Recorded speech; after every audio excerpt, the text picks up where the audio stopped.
So good evening students. Today we will see the current affairs analysis dated from 19th Jan 2022.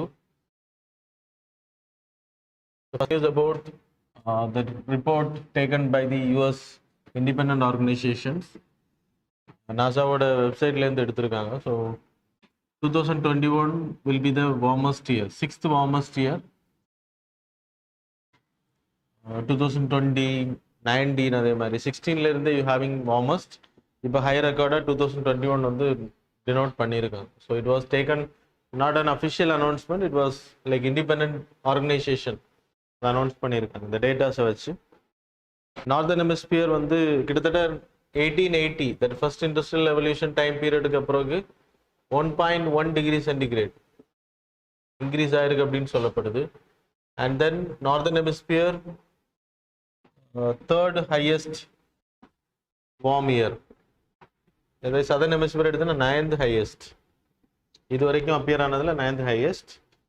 And the Atlantic Ocean area and the Pacific Ocean area is the sea area la ரொம்ப warm sea இருக்கு. And then you having Antarctic Sea. Atlantic Ocean கூட கான்டாக்ட்ல வரும். So Antarctic Sea, Antarctic ice area. அதில் ஐஸோட square kilometres எடுத்துக்கிட்டிங்கன்னா 3.55 million square kilometres. இது 2016 compare பண்ணும்போது ரொம்ப less, கிட்டத்தட்ட 11.6% லெஸ் அப்படின்னு சொல்லப்படும். அண்ட் தென் இது வார்மராக இருந்தாலுமே 2021 and 22 now the La Nina time period அது பெரிய அளவில் வார்மை வந்து கூல் பண்ணியிருக்குன்னு சொல்லலாம். La Nina you people know it's cold water filled in the southern Pacific area. So that's about this news. And then Arctic Sea area லையும் உங்களுக்கு லைக் வார்மிங் அதிகமாக இருக்குது. அதனால் கிரீன்லேண்ட் ஏரியா இதெல்லாமே வந்து ரொம்ப ஐஸ் வந்து மெல்ட் ஆகிறதுக்கான வாய்ப்பு இருக்குதும். ரீசன் எடுத்துக்கிட்டிங்கன்னா கார்பன் டை ஆக்சைடு அந்த greenhouse gas emissions global வார்மிங்கான ரீசன். இந்தியாவை பொறுத்த வரைக்கும் என்னென்ன பாதிப்புகளை உருவாக்கணும்னா irregular monsoon. So south west monsoon வந்து ஏரோசோல்ஸ் அதிகமாக இருக்கிறதுனால அந்த டைம் பீரியடில் கம்மியாக இருக்கும். அண்ட் தென் ஏரோசோல்ஸ் மாறினதுக்கு பிறகு எலிமினேட் ஆனதுக்கு பிறகு அட்மாஸ்பியரில் எலிமினேட் ஆன பிறகு heavy monsoons will be there. அதான் நீங்கள் பார்க்குறீங்க திடீர்னு like flash floods you are seeing. அப்புறம் sea warmer by like 2 degree centigrade இப்படியே போச்சு அப்படின்னா இட் வில் கோ 2030 போகும்போது. ஸோ அதான் இந்த ரிப்போர்ட் சொல்லுது. That's all. The next news about World Economic Forum. Recently World Economic ஃபோரமோட சமிட் நடந்துச்சு. அதில் prime minister speech happened. So World Economic ஃபோரத்தை பொறுத்த வரைக்கும் it was an non profit organisation created in Switzerland.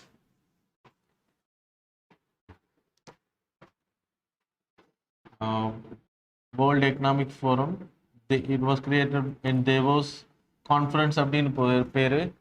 ஸ்விஸ்ல it's a non-profit organization created by a professor whose name is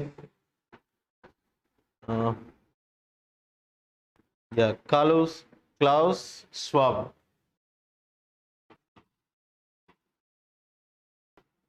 so அவர் தான் அந்த initiator. And then இதோட main motive என்ன அப்படின்னா increasing the developments in economical trade etc. then society improvement, அப்புறம் மெயினாக business, then regional industries etc. So இதோட தரத்தை உயர்த்துறது தான் இதோட main motive. and then we having he is the chairman and chief executive. and then இதில் they are releasing some report that is energy transition index, global gender gap report was released, then global competition report. The 3 reports are very important for your examination. And then India தரப்புல இருந்து like prime மினிஸ்டரோட ஸ்பீச்ல என்னெல்லாம் சொல்லப்பட்டிருக்கு அப்படின்றது important. கிட்டத்தட்ட 1 earth 1 health அப்படின்ற வேர்டை சொல்லியிருக்காரு, coin பண்ணியிருக்காரு. மெயின்லி 1154.173 lakh வேக்சினேஷன் வந்து like doses we provided to the 91 countries. So அதை பெருமையாக சொல்லியிருக்காரு. 97 countries. இந்தியாவை பொறுத்த வரைக்கும் 3rd largest producer of like pharmaceutical items, that is medicines. US, China we are the largest. தென் யுஎன்எஃப்சிசியோட கமிட்மெண்ட்டை பற்றி பேசியிருக்காரு. So we will do the commitments, Paris climate change agreement implement பண்ணுறதுக்கு என்னென்ன மெஷர்ஸ் எடுத்திருக்கோம் அப்படின்றது. And then optical fibre technology ரிலேட்டடாக he mention. So இதுதான் அவங்களோட மோட்டிவ். அதில் இந்தியா என்னெல்லாம் கான்ட்ரிபியூட் பண்ணுது அப்படின்றத சொல்லியிருக்காரு, அவ்வளோ. ஸோ இதில் we know he talked about the vaccination because of this health infrastructure அப்பானதை பற்றி சொல்லியிருக்காரு. and the UNFCC to develop the renewable energy commitments. So அதில் என்னெல்லாம் பண்ணியிருக்கோம் அப்படின்றது.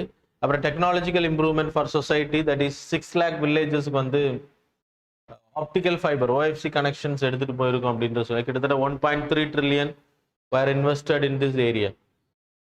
அது சொல்லப்பட்டிருக்கு. and then you having he told there is economic reforms we did, that is retrospective taxation on the, so 2009 period it was introduced, retrospective taxation when Pranab Mukherjee was the finance minister of India. So introduced, அதனால தான் Vodafone issues எல்லாம் நம்ம கேள்விப்பட்டிருப்போம். So அந்த retrospective taxation வந்து இப்போ stop பண்ணியிருக்காங்க. and then Gati Shakti plan, it's a platform, digital platform where the lot of infrastructure projects will be merged and the localized resourcesலேருந்து அவங்க எடுத்துக்க முடியும் என்னென்ன தேவைன்றது. So easy process and then டிரான்ஸ்பேரண்டாக அந்த ப்ராஜெக்டை முடிக்கிறதுக்கு அது பண்ணியிருக்காங்க. அதை பற்றி சொல்லி அப்புறம் கார்பரேட் டேக்ஸை ரெடியூஸ் பண்ணுறது. இட் வாஸ் ரெடியூஸ் டு 22%, 30%லேருந்து 22% கார்பரேட் டேக்ஸ் ரிடக்ஷன் பண்ணதை பற்றி சொல்லுங்க. அதனால இன்வெஸ்ட்மெண்ட் அதிகமாக வந்திருக்கு அப்படின்றது சொல்லியிருக்காரு. and then UPA transaction increasing like online banking etc. Arogya Setu, so he mentioned about the reach digital transaction, that is digital in the program பத்தி சொல்லியிருக்காரு. So that's all. The next news about the Houthi Rebels, recent attack in UAE. So Houthi Rebels Yemenல இருக்காங்க. Yemenோட northern area. You can show the map.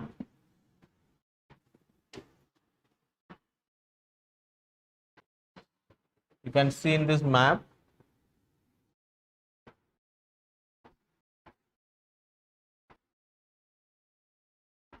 show the map. Okay, display ஆகுதா? Okay, listen. So இந்த மேப்பை பொறுத்த வரைக்கும் you can see Yemenோட northern province, அந்த red coloured round பண்ணியிருக்காங்க இல்லையா, அது வந்து ஹவுத்தி ரிபல்ஸ் கண்ட்ரோலில் இருக்கக்கூடியது. ஹவுத்தி ரிபல்ஸ் யார் அப்படின்னா Shia and Sunni Muslim, you people know.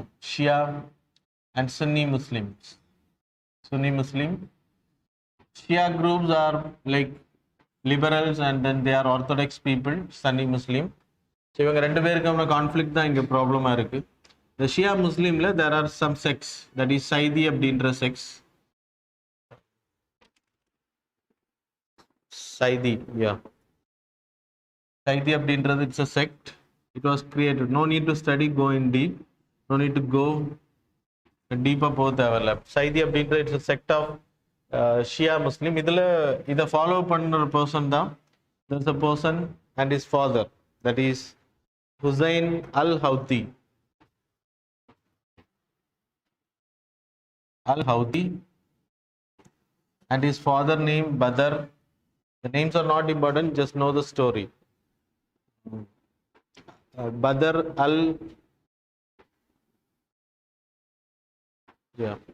al-Azhar.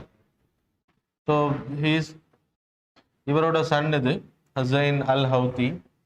அவரோட ஃபாதர் ஆக்சுவலாக he is a part of Shia Muslim group, and then you people know there is a Hezbollah group. Actually Hezbollah group is a Shia Muslim, ஈரான்ல உருவாக்கப்பட்ட ஒரு படை.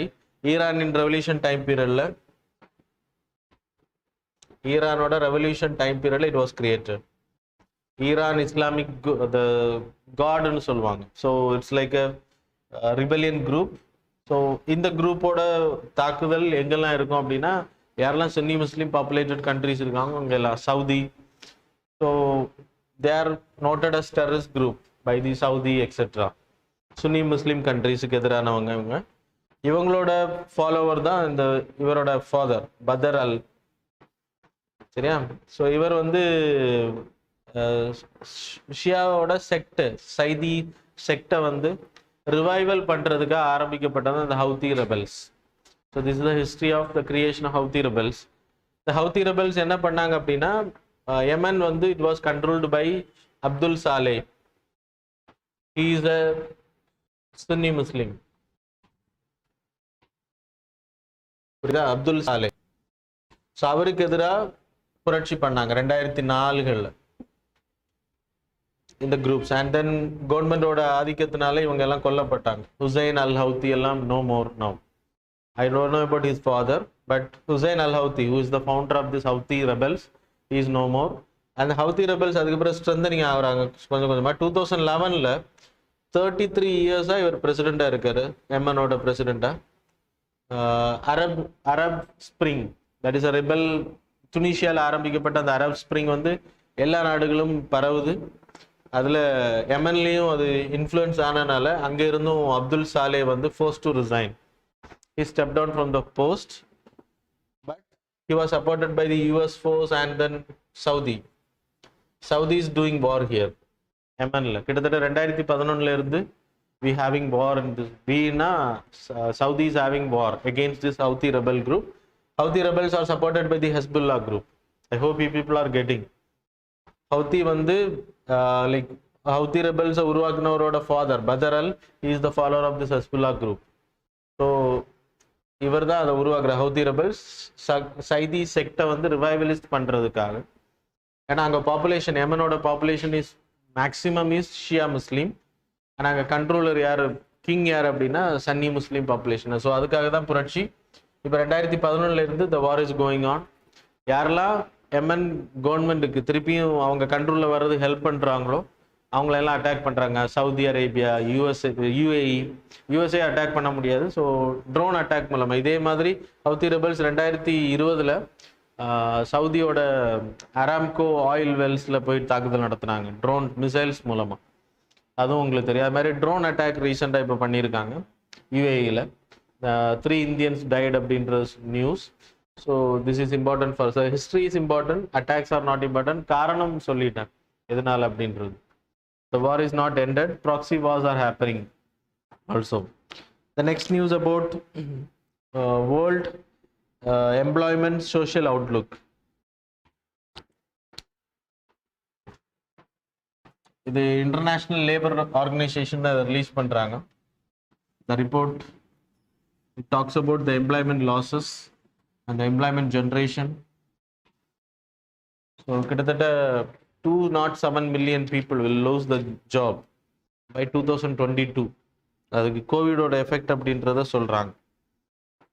World employment social Outlook released by International Labour Organization. 207 million people will lose the job. 2019 time period 2022 குள்ளாடி lose ஆவாங்க அப்படின்னு சொல்லப்படுது. 2021 time period 40 million people lost their jobs. Yeah, labor force participation left ஆவாங்கன்னு சொல்லப்படுது. labor force participation.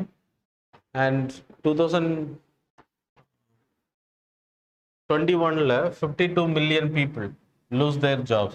40 million people labor force participation வேலை வேண்டாம் அப்படின்ற கான்செப்ட்ல போயிடுவாங்க. And then 52 million people will lose the job.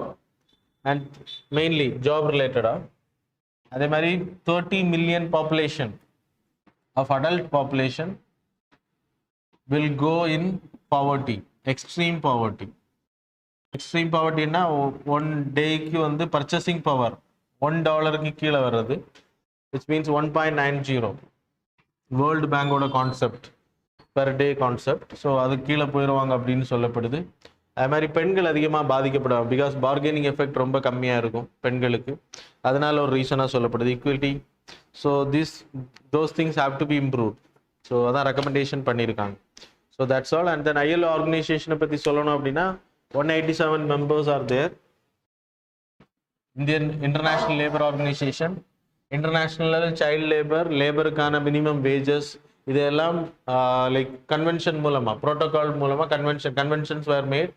நிறைய கன்வென்ஷன்ஸில் கிட்டத்தட்ட 8 கன்வென்ஷனில் 7 கன்வென்ஷன் நம்ம சைன் பண்ணியிருக்கோம் to ensure the right to freedom, right to work அப்படின்றது, அப்புறம் சைல்ட் லேபர்ஸை வந்து தடுக்கிறது we made measures, and then minimum wages வந்து இதெல்லாம் நம்ம சைன் பண்ணியிருக்கோம் இந்த கன்வென்ஷன்ஸில். You can study from that. ஆக்சுவலாக இது ஐஎல்ஓ உருவாக்கப்பட்டது 1919 after the treaty of வெர்சலிஸ். So with the league of நேஷனோட ஒரு உறுப்பாக தான் இது இருந்துச்சு.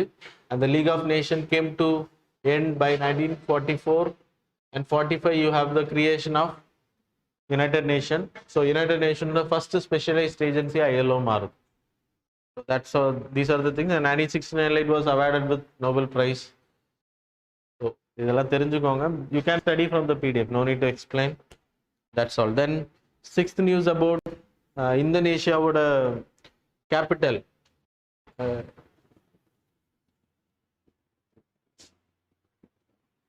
Jakarta, Java. So Indonesia we having lot of islands. That is, main islands are Java. It's a huge island, and then Sumatra, and you having Brunei, and then you having there's an island called Sulawesi. அப்புறம் new Papua and Guinea வந்துடும் இது கூட. It's not a part of Indonesia. So இந்த ஐலண்ட்ஸில் main island வந்து Java. Java தீவில் Jakarta is the capital city.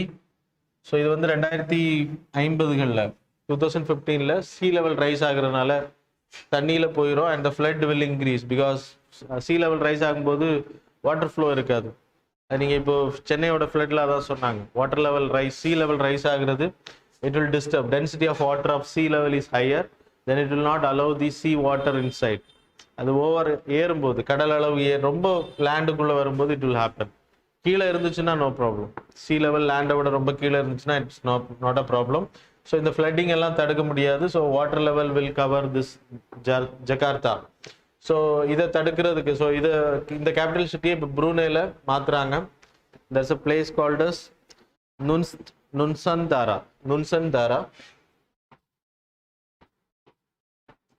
Brunei ஐலண்டில் வருது. ஸோ அது என்வாயர்மெண்டலிஸ்ட் அதை எதிர்க்கவும் செய்கிறாங்க. அதுக்கு காரணம் என்னென்னா, it's a forest like Amazon forest மாதிரி. அமேசான் ஃபாரஸ்ட் மாதிரி பெருசு கிடையாது, ஃபாரஸ்ட் கவர்டு ஏரியா. ஸோ இன்டீரியரில் கொண்டு வைக்கிறாங்க. அப்போ ஏற்கனவே அங்கே மைனிங், பாம் ஆயில் லைக் ப்ரொடக்ஷன்ஸ்னால அந்த காடு அதிகமாக பாதிக்கப்பட்டிருக்கு. இப்போ இது வரும்போது, அமராவதி வரும்போதும் அதுதான் சொன்னாங்க, ஆந்திர பிரதேஷோட city. So that's all. It's sea level ரைஸுக்கான ரீசன் உங்களுக்கு தெரியும்.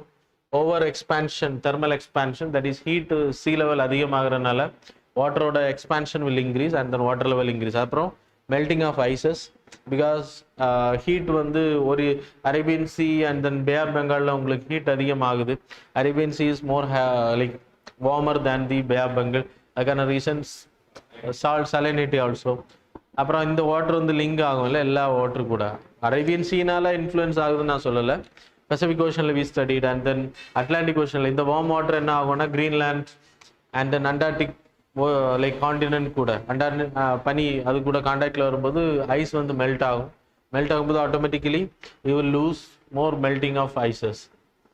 ஸோ இது ரொம்ப மெல்டிங் ஆகும்போது ஆட்டோமேட்டிக்லி ஃப்ளட்டட் அதிகமாகும். So that's the reason. These things you people have to know.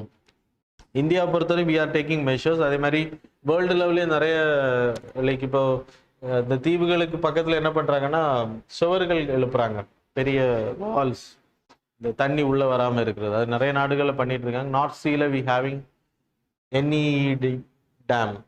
North sea Atlantic ocean water வந்து அங்கே வராமல் இருக்கிறத தடுக்கிறதுக்காக நிறைய கண்ட்ரிஸ் அது பாதுகாக்கும் அப்படின்றது. So they are doing. It's a huge dam. That's all. The next news about mobile vet units. Mobile veterinary units தான் அதோட நேம். இப்போ இந்தியா பொறுத்த வரைக்கும் ரீசெண்ட் சென்சஸ் 2021 வந்த அனிமல் லிவ்ஸ்டாக் சென்சஸ் என்ன சொல்லுது அப்படின்னா, வேர்ல்டு லெவலில் அதிகமான லிவ்ஸ்டாக் இந்தியாவில் தான் இருக்கு அப்படின்றது. 537 million population livestock in India. World largest and the milk production in India top. அதில் கிட்டத்தட்ட 90% மேலே we having in rural area. சரியா? ஸோ இந்த பாப்புலேஷன் ரொம்ப அதிகமாக இருக்குது ரூரல் ஏரியா. ஆனால் இந்த ரூரல் ஏரியாவில் you don't have this veterinary facilities, vaccination etcetera.